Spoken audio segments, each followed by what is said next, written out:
दिन्या science art की commerce तुझं planning कसं आहे? दिन्या जर म्हटला सायन्स, हा लगे मला माझं बी सायन्स. आपल्या मुली समजा प्राजक्ताने घेतलं बीकॉमला, प्राजक्ताच्या मैत्रीचा प्राजक्ताला फोन, तू कशाला घेतले?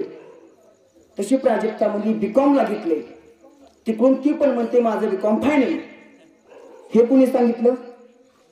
स्वतःचा निर्णय आमची पोरं स्वतः घेत नाहीत.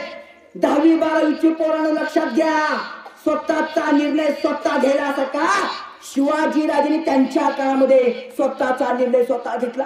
पण आपल्या 10वी 12वीच्या पोरा इतके खतरनाक आहेत ना, नादच करायचा नाही त्यांचा. ह्यांना त्या मोबाईलचं इतकं भान केलं लागले. हे ऑन असतं इंस्टाला, ऑन ह्यांचा ऑनलाईन अभ्यास असतो, नाव असतो ऑनलाईन अभ्यासाचं, आणि इंस्टा रील्स बनवून देते.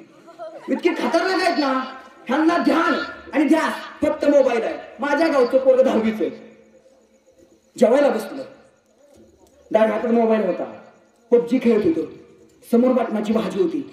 कुत्रा आलं, वाटीत तोंड घातलं, कुत्रा हलका खातंय, ह्याचं विकडे चालूच. ह्यानं अचानक कुत्रं बघितलं, कुत्र्याला हाल म्हटला, कुत्रं गेलं मागं, कुत्रं मागं गेलं. पबजी पुन्हा चालू, पुन्हा जेवण कंटिन्यू चालू. आणि पबजी मध्ये गेम खेळता खेळता अचानक म्हटला थर थर थर, गेलेलं कुत्र माघारी ह्यालाच धरलं. पोरांना इतकं भयानक वेळ लागले आपल्या मोबाईलचं, म्हणजे ह्यांना जेवण पण मोबाईल शिवाय जात नाही आणि बाथरूम पण मोबाईल शिवाय येत नाही.